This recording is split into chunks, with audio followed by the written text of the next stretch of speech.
to the Small Ball Podcast alongside Trevor Mickulin and Christian Dennis. I'm Scott Ayers. And fellas, we've got a new guest. Yeah, we do. Producer Andy's gone. Intern Matt is away. Gone. It's time for the debut of Temp Tony. Wow. Hi, I'm Temp Tony.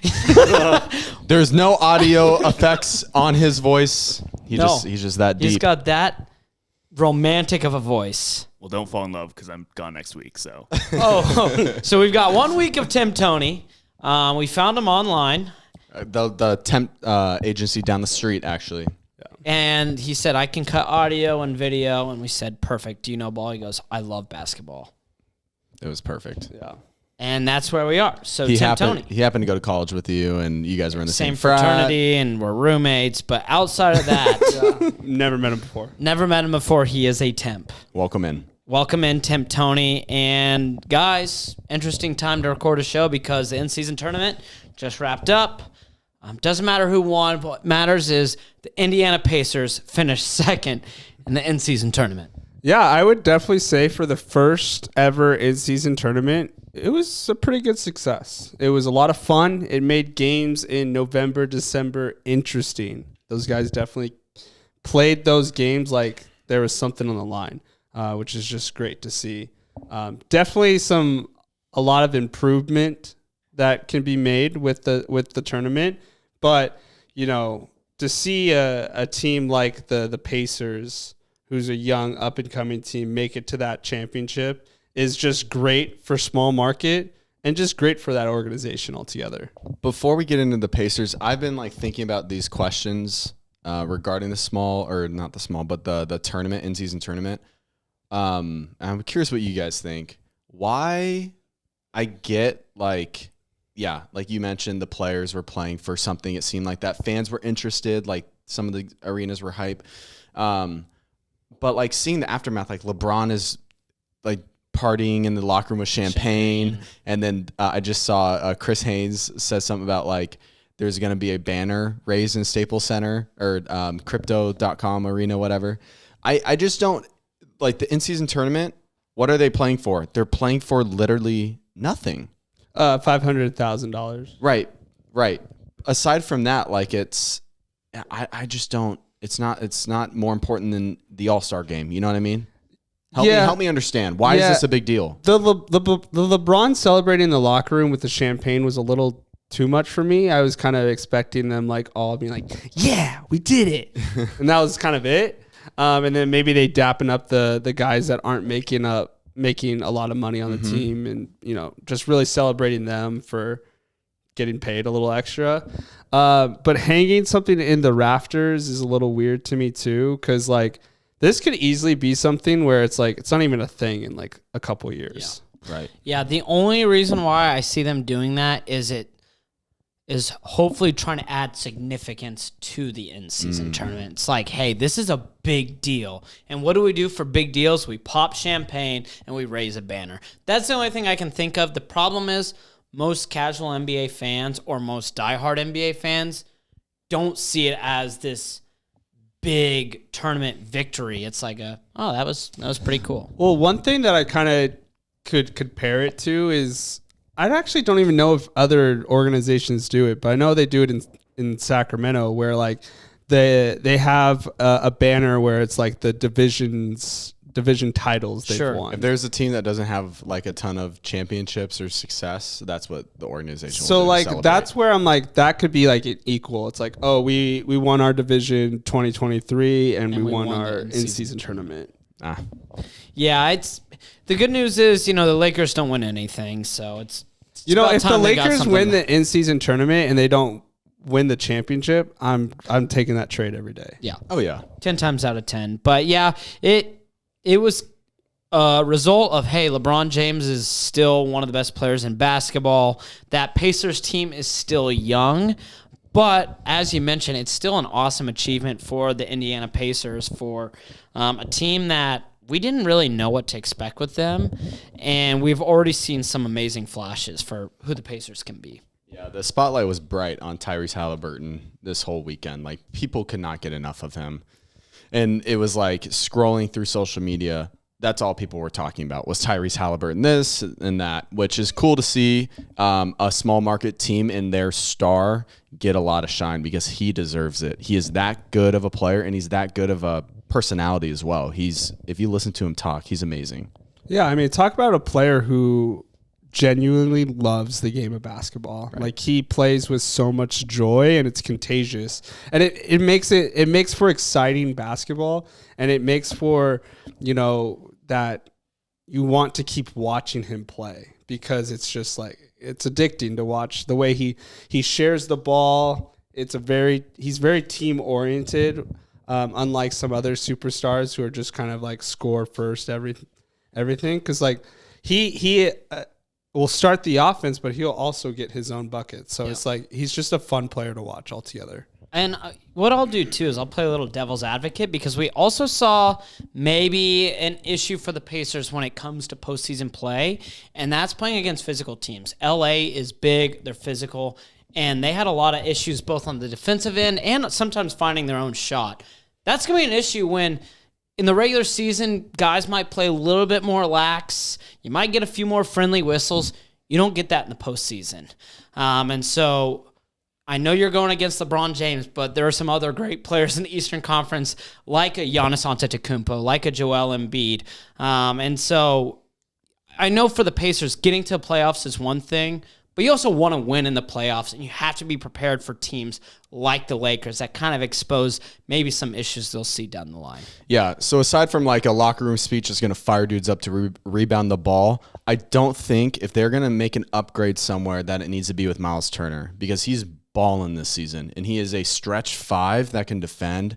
Those are rare to find in the NBA. You got to hold on to guys like that. And he seems to be buying into what they're doing, where a couple years ago when he was playing alongside Sabonis, he wasn't happy. Now he seems to be happy because he's got his role and he's got a spot. Indiana needs to find some bigger wings, physical wings, like Scott, you mentioned. They need more physicality. So where, Christian, like, you're the trade guy here on this pod. The guru. Where can they find some of those like wing defenders that maybe can get in and rebound a little bit? Well, I mean, the obvious ones right off the bat is from the Raptors with OG and Pascal Siakam. Yeah.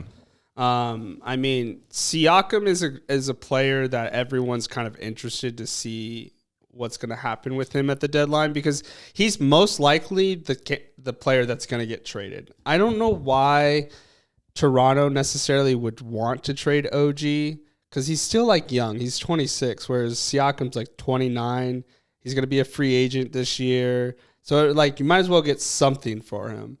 The question is with Siakam, is he going to resign with the team that he gets traded for? And that's going to affect his value for 100%. For a team like Indiana. What do they want to give up to get him? I know. So that's why it's like, do they want to make a move this year to where they could be a better team? Or do they try to wait till the offseason and maybe try potentially signing someone or trading for someone? Like what's the benefit of them trying to accelerate their growth in this year in particular? Sure. I see. I don't think Indiana is going to sign anyone. They're not that team. Like the players are going to rather go to another city where they're going to maybe make less money but get more attention. I think that now is a good time to make a trade for a player like Pascal. If they want to go and get an all-star and start to win now, go for it. That's my opinion on how to do that. It's the question of what do they have to give up? How much future capital do they have to kind of leverage to get a player like that? Yeah. So if the Pacers were to get Siakam, where does the Pacers lie? Let's say they keep, obviously Tyrese and Miles Turner, and then you just inject Siakam, and then I would imagine like players like Mathurin would probably be on the trade block, and some other pieces there. But like, where would that even put the Pacers in kind of the contention of the Eastern Conference? If they're giving up their youth, so players like Benedict, players like Neesmith, or even Jarris Walker, Nemhard, like they have pieces they can move that won't necessarily affect their win-loss a ton. I feel like this puts them right towards the top 5, I'd say for sure in the East. In the East, come playoff time, we saw it last year. We saw an 8th seeded Heat team run through every team and make it to the finals. It's kind of open on that side of the NBA. Yeah, it's interesting, and the hard thing is too. Maybe Siakam isn't the fit. It's a bummer. A guy like Jeremy Grant just signed the deal that he just signed in Portland, because he could be another option at the 4 that gives you a lot of length, gives you great scoring. It's just not going to work when Obi Toppin is that guy who's getting way more minutes than you would like. And that's not to say he can't develop into being a decent role player, but if I'm Indiana, I think I'm going to just play this season out. I'm going to develop these guys and realize, if they end the season and say, hey, Halliburton, Bruce Brown, Miles Turner, these are 3 pieces that we can build around. Let's now in the offseason work and make that better. Just because you have to be careful with some of these big trades that teams make and it blows up in their face. So that's my only, hesitancy. However, if they get Siakam says, hey, I'll sign a 5-year deal, then you start to think, okay, this might be worth it. I like how you threw Bruce Brown in there as their big 3. Yeah, how could I not? I feel like Bruce Brown, contract-wise, and Buddy Hield are the 2 most tradable Movable, assets. for sure. Especially if they're trying to get But it's that Bruce next Brown. star. Now, would you guys think, I'm curious, would you guys think that a Zach LaVine trade to the Pacers, if that would be a smart move for Indiana? Because it gives them an elite scoring threat and a running mate with Tyrese. Do you see that as a fit, or do you see it as LaVine's just going to be not happy about that situation? Sure. Here's what I'll say with the stage that they're at as a franchise. Fit to me right now isn't the biggest deal. As long as you're not finding another point guard type player where they're going to demand the ball a ton and take it out of Tyrese's hands, any other player, go out and get. As long as you're acquiring talent, because they're not at a point right now where it's we need to find the perfect fit. It's we're missing one more puzzle piece, like the contenders in the NBA.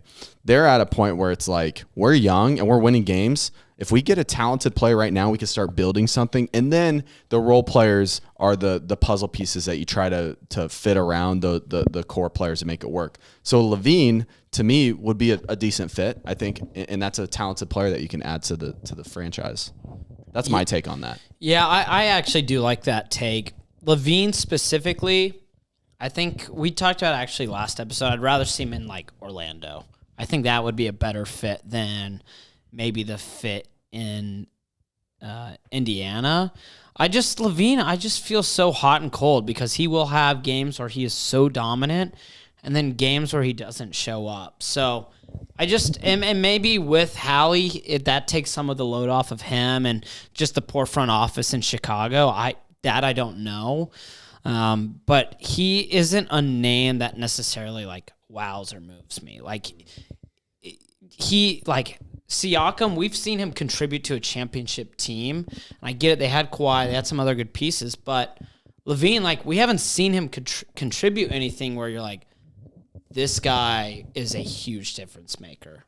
Yeah. I mean, I personally like LaVine as a player, and I just feel like we haven't really seen him on a good basketball team. We haven't. Because it's he was on Minnesota. He started the rebuild in Chicago. They had the half season where Lonzo was playing, and then Lonzo got hurt. Right. And at the time, they were, I believe, the number 1 in the East. They were. They were a solid team. So we just unfortunately haven't seen LaVine be put in a situation to where he can play good basketball. And the whole thing with Chicago, he's not locked in because they're not good. I mean, winning basketball games changes a lot for a player. If they're winning, it's easier to lock in. It's easier to buy into what coach is preaching because it's working. But since it's not working in Chicago, he's just getting deemed as this player that can't win. I don't know. I think it'd be a fun running mate with Tyrese because he's athletic, can shoot. I mean, obviously the concern there is just the defensive end with Tyrese and LaVine as your 2 guards. But yeah, Yeah, it could turn into a construction site with those cones of defenders. But no, in all seriousness, what Indiana's going to do and why Zach LaVine could be fun is pure offense. They're already one of the best offensive teams in the NBA. You add Zach LaVine. Continue. I didn't see that there was liquid still in that. That was insane. For anyone who is watching, I do that every episode. Trevor drinks 2 LaCroix every episode. We're going to have a special guest later, and he Startled her. I mean, he hucked a LaCroix that was there was still liquid in there, Trevor. Yeah. I mean, that was insane. Yeah, I do that every show. You But do. No, you usually do. I get it no drippage. No, there was so much drippage. Anyways, No, that was awesome. yeah, that was a good Pacers talk. That was good Pacers talk. We kind of talked some trade assets. I like that. Yeah, it was really nice. Any other Bulls players? I'm interested to see where like DeMar goes. Yeah. I think he's probably going to go to a bigger market. Did you see his report today? No. He's like, I want to be traded to either Miami or New York. Dude, DeMar I on think the he said Knicks would Miami. be terrible. We'll say that again. DeMar on the Knicks would be terrible. Mm. You have Brunson, Randall, and DeMar. So no 3-point shooting. Just Yeah. all a bunch of guys from the midi range. Yeah. And then also on top of it, you would have Mitchell Robinson. Well, he's out for a while. They would but have no floor spacing. 0. That would be awesome, though. I'd love to watch it. Actually, let's send him to the Knicks. Yeah. I'm fine with New York making that kind of move and then being shocked when it doesn't work. Yeah. I still want...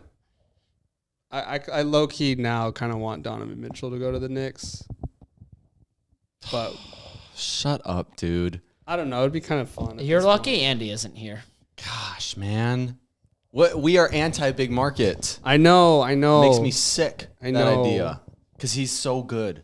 Donovan He's so Mitchell, we don't good. talk about enough on this show. No. He's, We don't. What, second best 2-guard in the league? He's, yeah, if not one.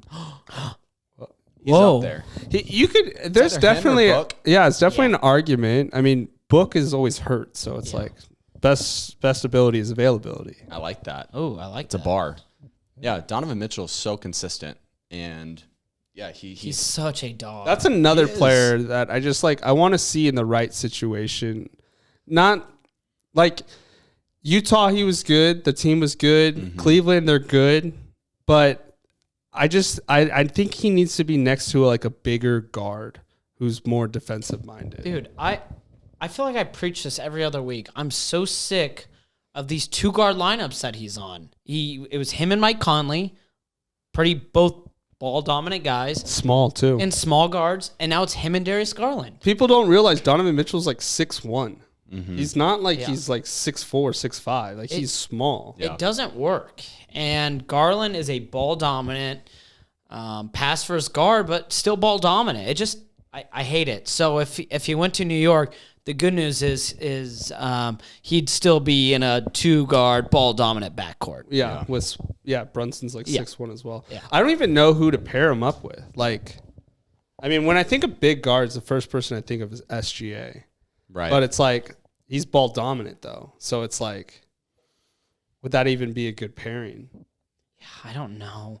They bring different things to the table. SGA is so good around the rim. Donovan Mitchell can space the floor. I don't know. You would want a traditional shooting guard with Mitchell. Yeah, so he would basically take over as kind of the point guard in a way. Almost like run like a CJ type role. Right, exactly. CJ, or even look how the Suns use Book. That's what I would say. I agree. Which he ran alongside CP3, but CP3 is like, he's, yes, ball dominant, but also... You're talking SGA. CP3. Chris Paul. Yeah, Chris Paul and SGA? No, Or Chris Paul and Book. Oh, okay. And Book, because CP3 knew when to get out the way. Like Yeah, agreed. Chris Paul is just an awesome team player. And he always finds a way to be valuable while he's on the court, no matter what that looks like, defensively, playmaking, or just off-ball stuff. No. Chris Paul, legend. Yeah, he is. He's a legend. Yeah. Hat tip Chris Paul. I didn't Yeah. think we'd hit this segment. No. That was not pre-planned. We don't talk about Chris Paul ever. So. Yeah, we because don't. he's always a big market bozo. And yeah, honestly, personality-wise, I don't like the guy. He's No. kind of just the ultimate, like, annoying player. But man, he's Yeah. probably one of the greatest point guards of all time.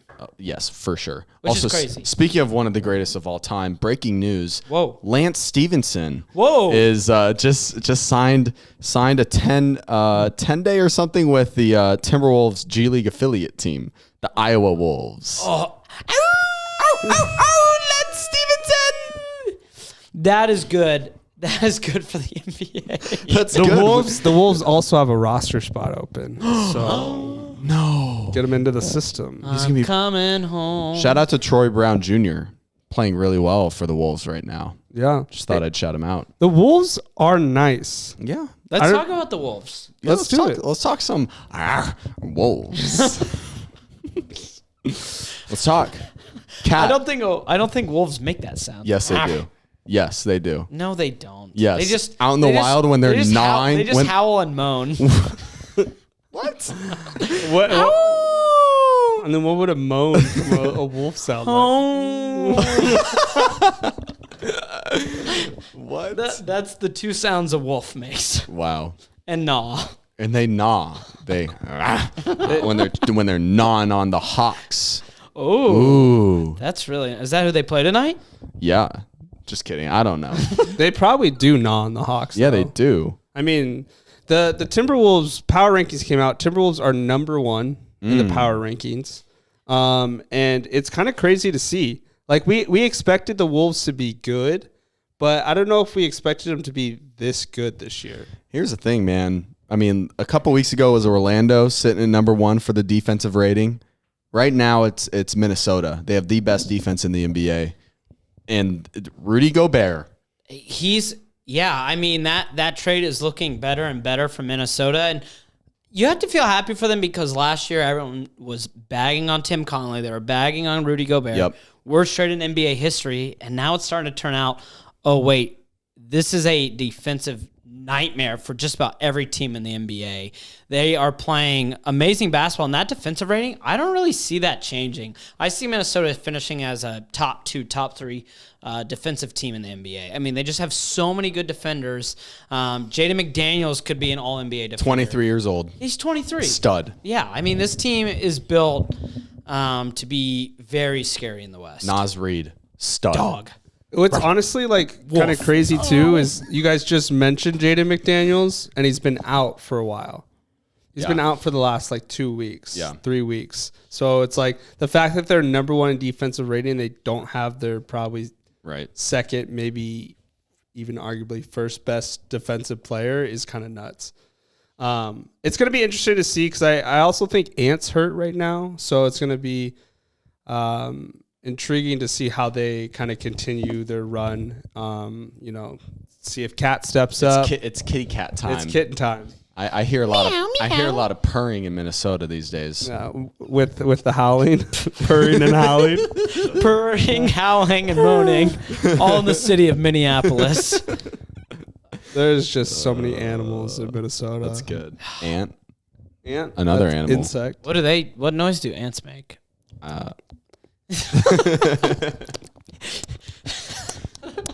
What if this show just became an ASMR Minnesota Timberwolves? We're officially Show. an NBA an NBA ASMR pod. But it's Okay, just, ant. Wolf. oh, Cat. That's good. That's good. that's, You know what? We should reach out to PETA. See if they'll sponsor us. Whoa. You think that'd be a good sponsorship or a bad sponsorship for us? I think that'd be awesome. I mean, we would get Hey, a clicks. sponsor's a sponsor. A sponsor's a sponsor. Yeah, that's so true. I mean, that'd be good. PETA, they tried to like boycott those Minnesota games. Yeah, Remember people that? try to glue themselves to the floor. Yeah, they Yeah. can glue themselves to our podcast table. How awesome would that Now be? we're We thinking. just wouldn't be able to eat our post-show Wendy's around them. No. They don't like Wendy's? No, they're vegan. Yeah, they're probably vegan. Oh, really? Maybe we get salad and go That's tough. with no chicken. No chicken. Tofu. Hold Oh. the chicken. Give me tofu. Yeah. Yummy, yummy. What is the Yeah. sound that tofu makes? I don't know. I was trying to make like some sort of wiggle noise and Yeah, that was really nice. Yeah. I don't know. All right, well, that's Minnesota Timberwolves talk. Yeah. Hey, they're tough. They're tough. They're tough. They might go as far as finishing the first in the West. I believe it. If they could stay healthy, because they're tough. You guys keep talking. I'm going to get a guest real quick. They're built for tough. All right, so Trevor, he's getting a guest. Oh, wow. Okay, yeah, Trevor's going to bring in, we have a couple big guests. Yeah. Tim Tony, you got anything for us? Tim Tony's got nothing. Shakes his head no. Understandably so. Yeah. But to touch again on Minnesota, as a team that, is big and long, I don't know how you could necessarily go around them and beat them. They've only lost, I think, like 4 games this year. One of them to Sacramento, and so they're gonna be really challenging. And they gave Denver fits last year, even though Denver kind of still rocked them. Yeah. So I'm barely listening to you because our new guest is here, and I mean he's just the cutest thing you could ever look at. You guys ready for the real idea I have? Yeah, let's hear it. All right. Introduce our guest first. Oh yeah. Everyone, this is Howie. Howie, say what is up. All right. Oh, he's camera shy. He's a man of little words. So we're gonna do. Let me think about how I want to say this. How have I said it before? Pick which NBA center, which NBA power forward would you rather have? Last time we did Christian, and it's safe to say he made people mad on Instagram. So this time around, we're going to move to Scott and see who he can upset. No, my goal is to create the power of friendship. So I'm hoping that all of my answers are going to be so good, people just praise me. Yeah. In the comments. Dude, no one's gonna comment. No one's gonna like. This is gonna be one of our worst performing videos. No, I'm gonna lock in though. Yeah, lock in. Okay. Right. We're gonna start off easy. Kristaps Porzingis versus Karl Anthony Towns. Oh man, every ounce of me wants to say Tingus Pingus, but I'm taking Cat. Ooh, switching up the pattern that Christian took last week. Ooh, my formula is working. Okay, next one. Paolo versus Aaron Gordon. Ooh. Put you in a tough spot, Nuggets fan. Oh my gosh. I'm going to take Paolo Banchero. What? Yeah. Aaron Gordon is an awesome number 3, number 4 option. Paolo Banchero can be a number 1 or number 2 option. This hurts me. I'm a giant Nuggets fan. Yeah. Give me Paolo. Okay. Here's a fun one. Zion Williamson versus Lauri Markkanen. Oh my gosh. I'm going to take Zion. Zion is at his peak an MVP candidate. Lauri at his peak is an all-star. I like that. Any thoughts, Christian? No. Okay. Here's a juicy one. Julius Randle versus Kyle Kuzma. Oh gosh. Give me Kyle Kuzma. Ooh. Yeah. I like that. I just think Randall is just so inefficient, and he just proves time and time again he can't be the number 1 guy. Okay. Pascal Siakam versus Jaren Jackson Jr. Maybe in a couple of years I'll take Triple J. He's had the chance to prove that, hey, I am going to be the guy while Jaw's out. He can't be the guy. So with that being said, I'm taking Pascal Siakam. Giannis Antetokounmpo versus Anthony Davis. I'm taking Giannis. There's a guy who's won 2 MVPs. There's a guy who's won none. Give me Giannis. Okay, and last one. Prime KG versus Prime Dirk. Ooh. I'm taking Prime Dirk. Ooh, I like that. I don't like that. You don't like that? No, it's fair. Prime Dirk's awesome. They're both like Both MVPs. They're both champions. they're both very equivalent. I mean, the only thing is like KG has a lot more defensive, Yeah. Yes. teams, but I mean But Dirk. might have won the greatest championship of all time. True. Yeah.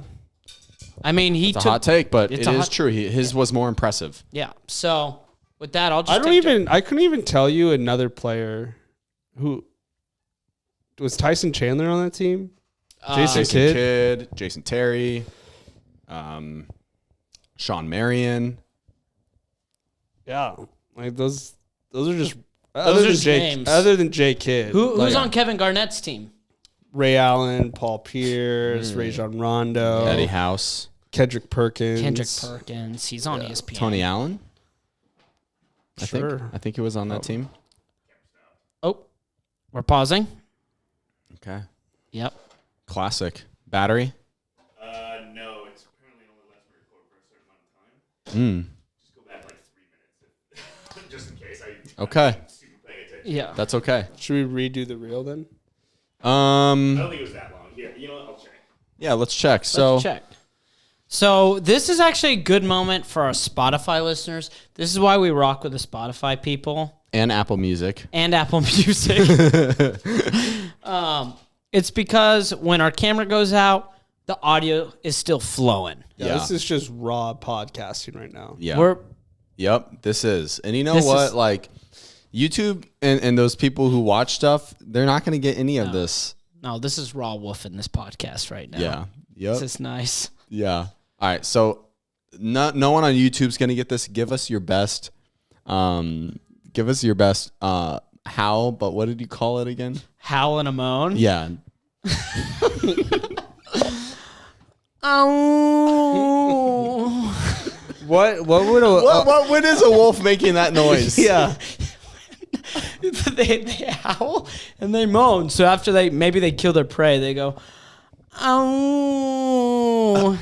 I feel like it sounds like the wolf is like stupid, like crying, like maybe he lost a loved one. That's right, because it's a wolf pack. Maybe a moose got one of their wolf. Maybe friends.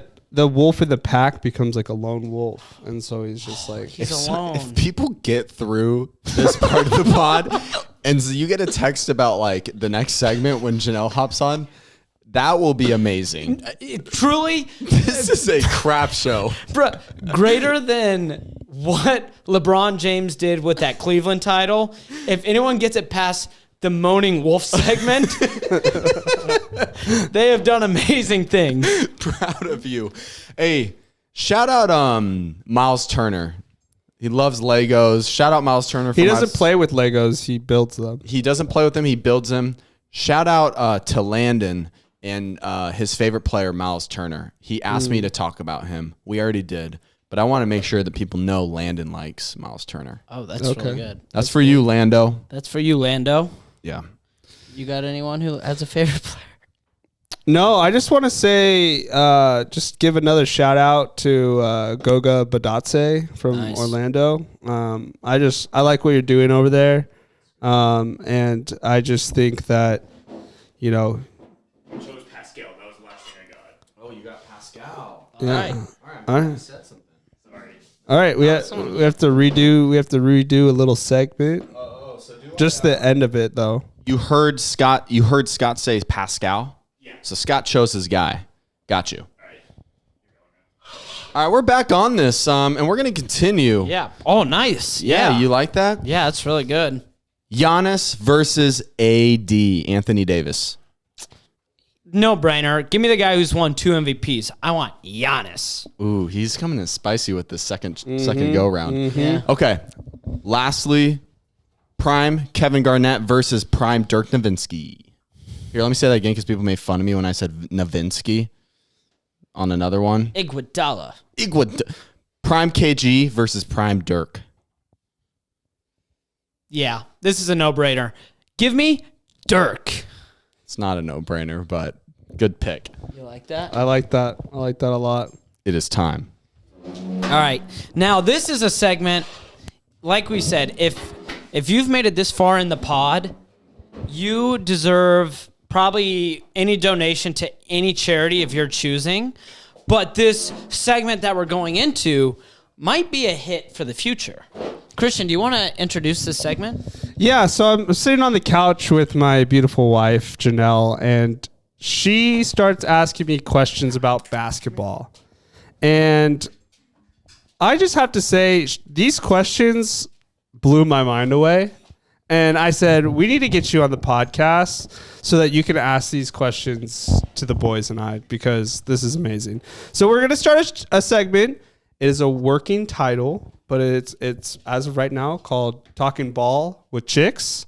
You know, if you guys have any ideas, feel free to send them in. That's what we're going to go with right now. So welcome to the table, Janelle. Janelle, say what's up. Hi, guys. I'm so happy to be here.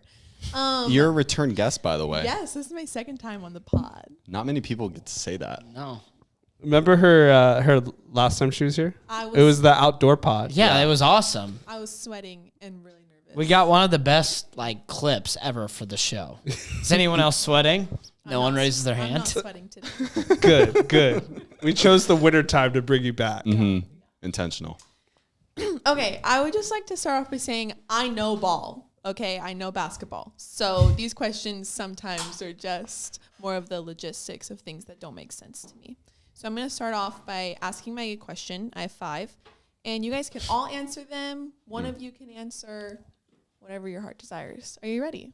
Let's do it. Do you guys want to take turns? Like question 1 we'll go to, and then we'll rotate, or do you guys just want to? Let's just hear the question, and then we'll pick who's the most qualified to answer. Excited. Okay. My first question is, why do some players wear sleeves and pants when they are playing? Does this have any benefit to their game? Because if they did have benefit, they all would wear them.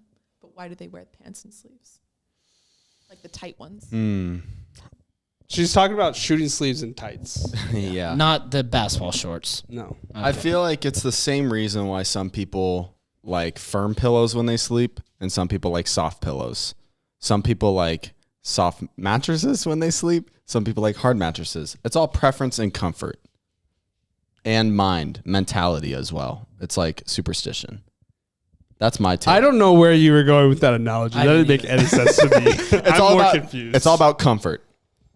That's what I think. I don't think it provides any benefit to the players.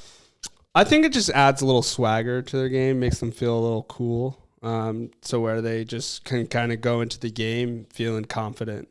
They're like, I look cool, I play cool. I think if I wore a shooting sleeve in high school, I would have been cut from the team.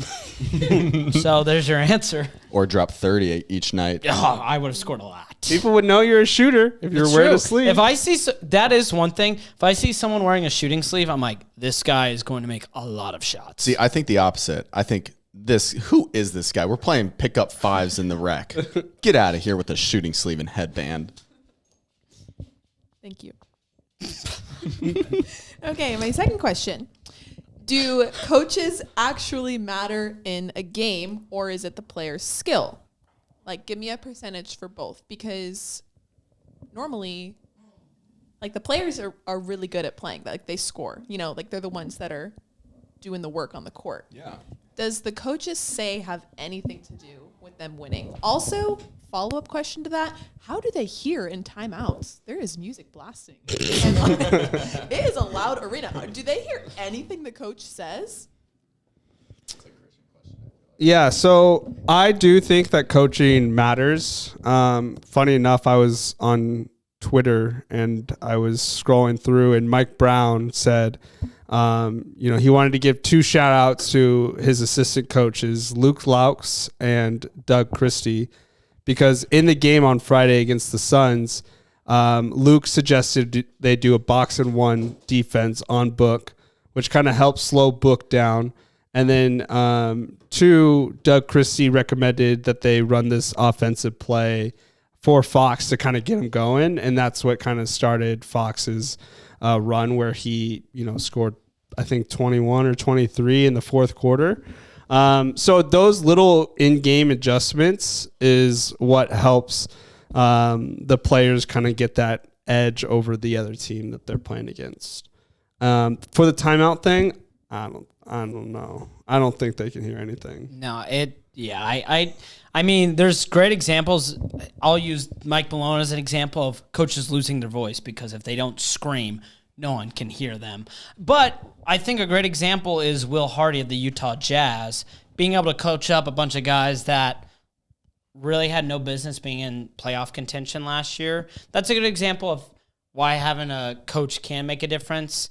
While also you can look at like the situation Steve Kerr had in Golden State, where who knows how many coaches can actually win the amount of titles that they did, but that roster construction was done so well. So there's a lot of moving pieces. You have a great GM, you can have a good coach, but great coaches can really get the most out of their players.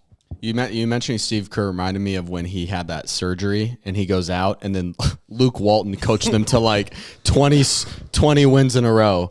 And Luke Walton's a bad coach. He's a bad coach. But it's because Kerr had the system in place, so Luke didn't really need to do anything. Right. So I would say if you're wanting a percentage, I'll give you, depends on each team and stuff, 65% players, 35% coaches. That's what I'd say in-game wise. System matters a ton, but in-game, 65, maybe in-game, maybe 80-20. Ooh, big difference there, I know. No. I'm cool with those numbers. Thank you. Great question, Janelle. Thank you. Okay, third question. Is getting fouled out show hustle, or you're just a bad player because you can't control yourself on the court? Like, is this like great game? Like you got 5 fouls, like you were out. Like, is this like, what are you doing? Like, why can you not? In the NBA, it's the second. What are you thinking? If you're a guy at the end of the bench in high school or college and it's like, hey, you just need to go rough someone up for the 5 minutes you have, then it's like great hustle. But the NBA, if You you're should not be getting fouled you out. if you're a star player, you shouldn't foul out of games. Can't happen. It's inexcusable. That's a great question. Great question, Chanel. I more observe watching, like, I watch a lot of NBA games with Christian. And I just observe, whereas, like, Christian's actually, like, really caring about what's happening in the game. I'm more, like, looking at the audience. It's like You see things that we don't see. Yeah, like, I'm seeing someone get fouled out, and I'm like, what are they doing? Yeah, That can't be good for the team. right. Yeah. That's valid. All that's right, really good. 2 more. The other night, this was in the in-season tournament, Christian told me that if the Kings were going to lose, they need to lose by no more than 11 points. Why does the NBA have to be difficult like that? And what is that point system? I don't understand that either. So the way that group play was played out was it was based on record and then point differences between your games. So the Kings, for example, at the time were playing the Warriors, and they were both 3-0. Were they 3-0? So the Warriors were 3-1. No. They were 2-1. And the Kings were 3-0, and the Warriors needed like to match the point difference or something like that. That's not normal. NBA is not that difficult usually, but this in-season tournament had everyone in shambles, including myself. I didn't really understand a ton of it. I'm indifferent on the in-season tournament, for the record. I don't know if I like it. Yeah, I'm not sure either. I understood the point system. Don't know if I like the tournament. Yeah. It still doesn't make sense, but that's okay. Good question. Last one.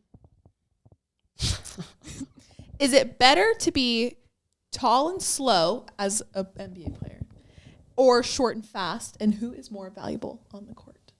That's easy. That's really easy. Do you want to say it? Tall and slow. Nice. You can count on, like, just based off memory for me, the amount of players sub 6 foot that have been good in the NBA. I can count that on one hand. One guy who's an avid commenter on our Nate Robson. Yeah. Loves to comment on our stuff. Earl Boykins. I can name numerous big, like, tall and slow guys. One being Nikola Jokic, who's pretty good.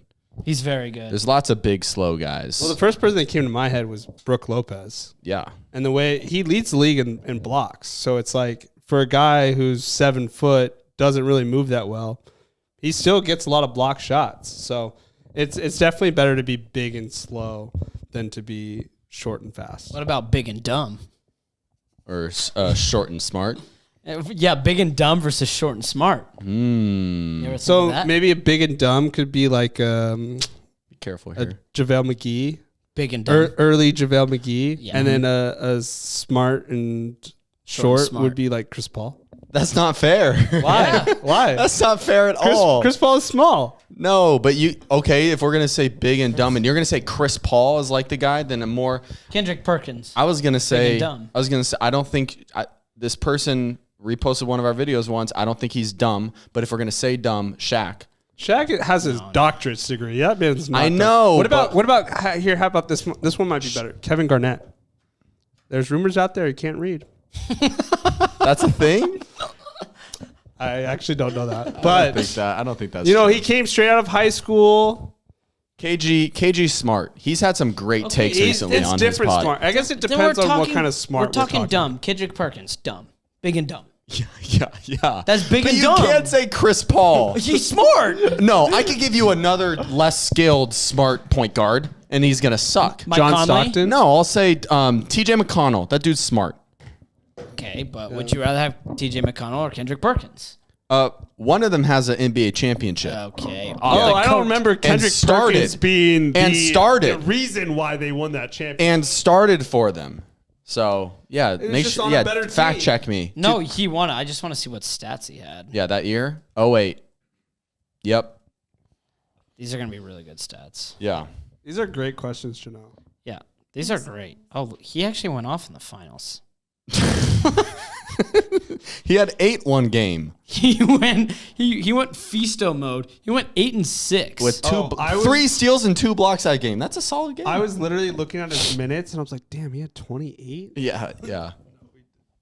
So, also, why are you using StatMuse? This is like the worst website. No, I didn't mean to. I just asked for his stats, and StatMuse was in my face. Yeah, I'm anti StatMuse once they made it like a subscription based. Yeah, no, that thing. was. We're not going to be a StatMuse podcast. No, we are not. I'm just curious of who's paying for it. I don't know. Not me. Like, beat writers? not I. Says No, the because wolf. there's better analytical like stat finder programs that you can use. Yeah, there's better stuff. So lame. Anyways, that Janelle, thank you. Those were great questions. I'm sure I'll have more as the year goes on. I'll have to try to write them down so we can remember some great questions That was she asked good. me. That was really good. Yeah. Well, that's the end of the show. gosh, We had. I have a question. Oh, get on the mic. Get on the. It's Oh. not about basketball. Oh yeah. I'm just, as a temporary producer, what was the purpose of the dog? So temporary. So here, yeah, great question. When people are scrolling through the reels, our reels that do best are when Andy's dressed as an elf. We're wearing Santa Claus hats. What else? What's another football one? helmet? I'm wearing a freaking football helmet. When they're scrolling, they see a dog. They're probably so we just used Howie.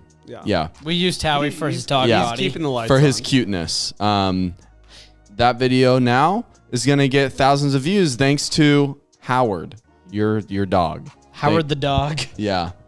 So that's the reason.